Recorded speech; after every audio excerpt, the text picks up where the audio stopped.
If I change, then I change for the better. I never quit, never gave in the pressure.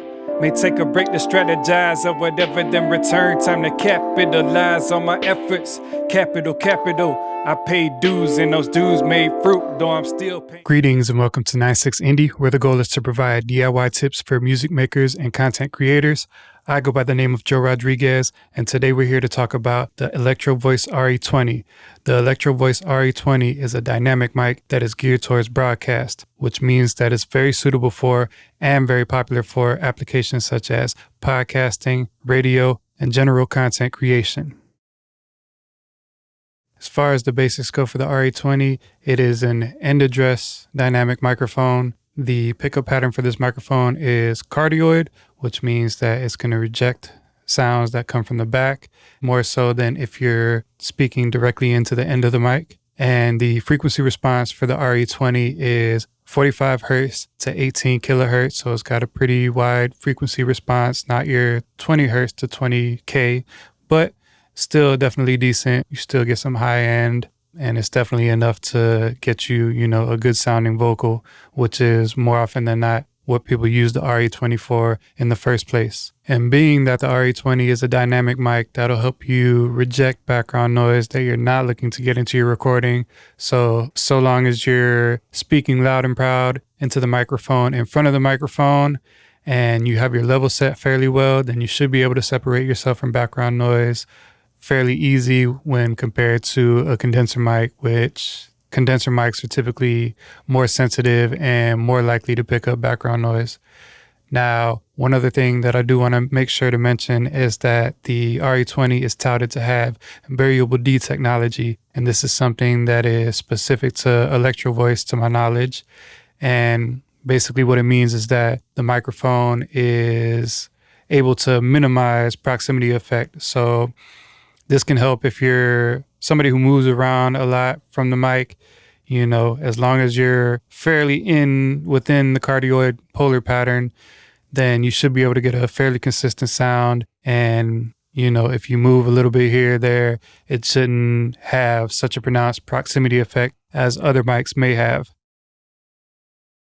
So now that we've discussed some of the RE20 basics, I definitely want to give you guys, some sound examples of recordings that I've made with the RE20 to give you an example of the results you can get using different flavors. By that, I mean, different interfaces, different preamps. So the first and foremost example is, of course, going to be what you're listening to right now in this review. And whenever I'm talking throughout the review, you're going to be hearing the RE20. And at the moment, I'm going from the RE20 into a Focusrite preamp, as well as a analog compressor, and from the analog compressor into the ID4, Audient ID4 Mark II.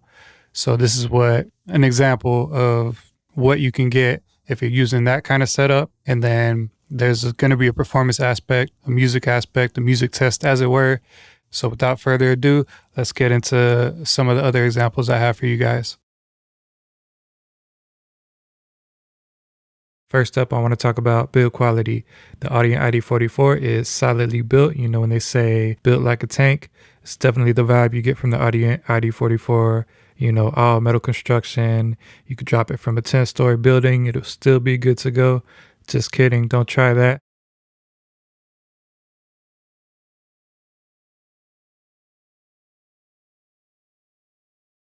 So the first thing that I want to mention is typically when I hop into here, I want to see my analog inputs as well as my DAW returns. And that'll pretty much show up like what we're seeing right now. Beyond that,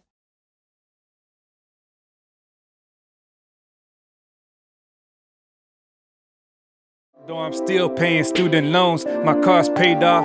Industry took a hit. Best that I got furloughed instead of laid off. Even so, I had to pivot cause I gotta get it. On my career path, still found an open position. I never settled on my search, I was choosing and picking. This is what I do. I'm supposed to do something different. Next up, I want to talk a bit about the appearance of the RE20. The appearance of your mic is going to be important if you're on camera creating content like I am right now. And in that regard, the RE20 has always been a pretty good looking mic in my opinion. I've never had an issue with the way it looks. I like the ridges, and I think those ridges are actually associated with the variable D technology if we want to get technical. But as far as that goes for the appearance, I think it makes the mic look pretty unique. And as I stated, I never really had an issue with the way the mic looks until they came out with the all black version. Then I was like, oh man, I'm stuck with the classic gray beige color. They didn't have the black version when I got my RE20, so I would swap it out in a heartbeat if I had the opportunity. But I don't think I'm going to have the opportunity without having to shell out some more cash. So probably just going to have to wait until I get a second RE20 down the line. But otherwise, the RE20 is fairly large. So if that's something that you want to consider when it comes to appearance, then that's something you definitely have to think about. For me, I can, kind of position it out of shot, as much as I want to. So I'm okay with the size of it generally. But if we're talking about size, if you're not using the mic stand that I'm using or the mic mount that I'm using, which is just a normal mic mount, not the shock mount that you can get after you purchase the RE20, or you can get it in a package too. But if you're going to get the shock mount to reduce, noise from vibrations from your desk or whatever the case may be, you have one of those radio style boom arms to mount the mic to, then you definitely want to consider the size of the shock mount as well, because the RE20 is large, but the shock mount is also large. So that's something that you want to think about if, you're trying to put that in front of your face on camera.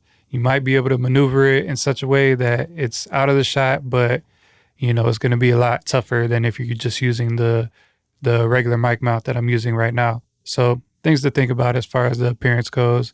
But for me, it works. Obviously, I bought it with the regular mount, and I just put it on either a regular mic stand like what I'm doing right now, or a tabletop stand. And in those cases, I'm able to maneuver the mic how I want to within a shot.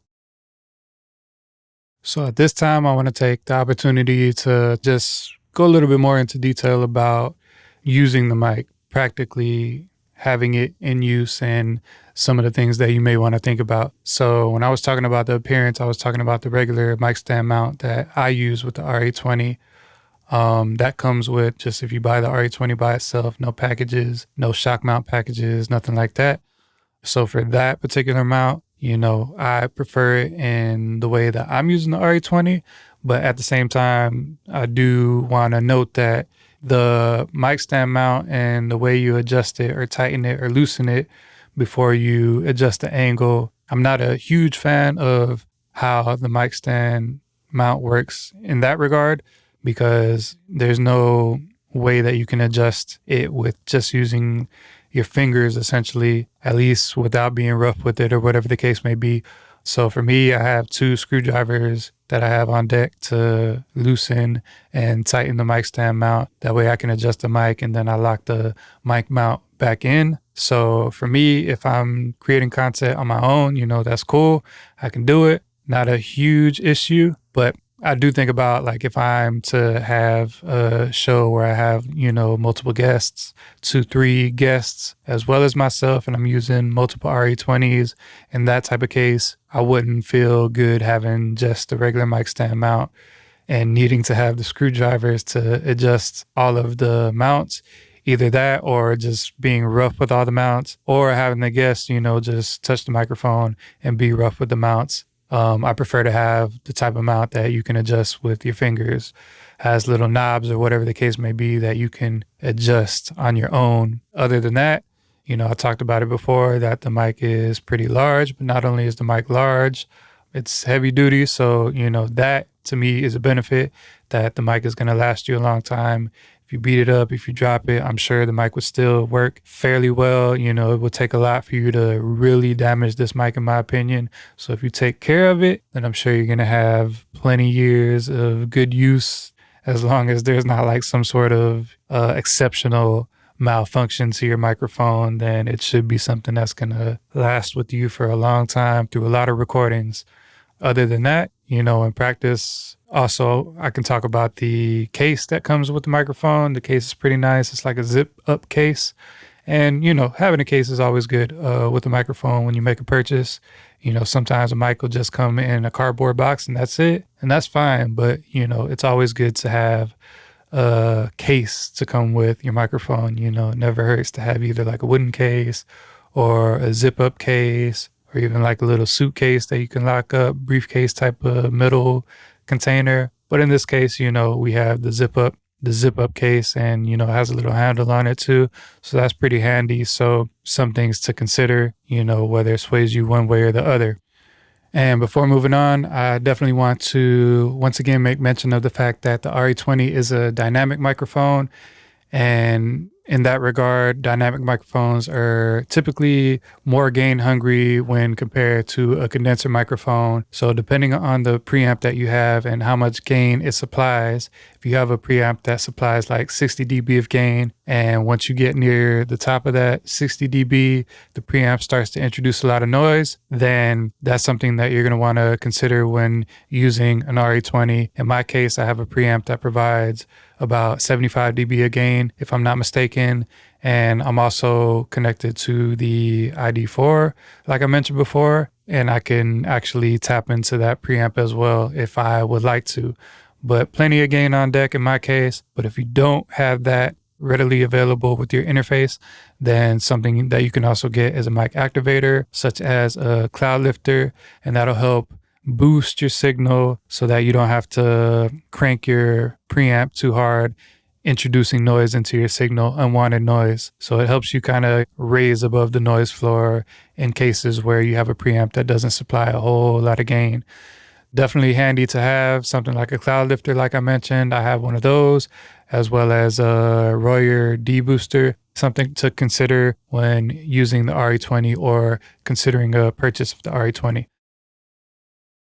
And I do believe that about covers it for the RE20. So in my opinion, this is a great mic and a must-have for the mic locker. This is a mic that has been around for around 50 years based on my research, and it is still a mainstay within podcast situations. If you're interviewing people, or if you're a solo content creator, if you're streaming, if you're speaking into a microphone, essentially, then in my opinion, the RE20 is definitely something to look out for. And as always, this is the way I do things. It's not the only way to do things. And I hope it helps you to improve your workflow. Thank you for tuning in. Once again, I'm Joe Rodriguez, and this is 96Indie. Till next time. If time don't stop, then the grind don't stop. You're either putting up shots or you're not. I put up shots cause I'd rather be blocked to throw up an air ball than I never try at all. Cause I never wonder what could have been.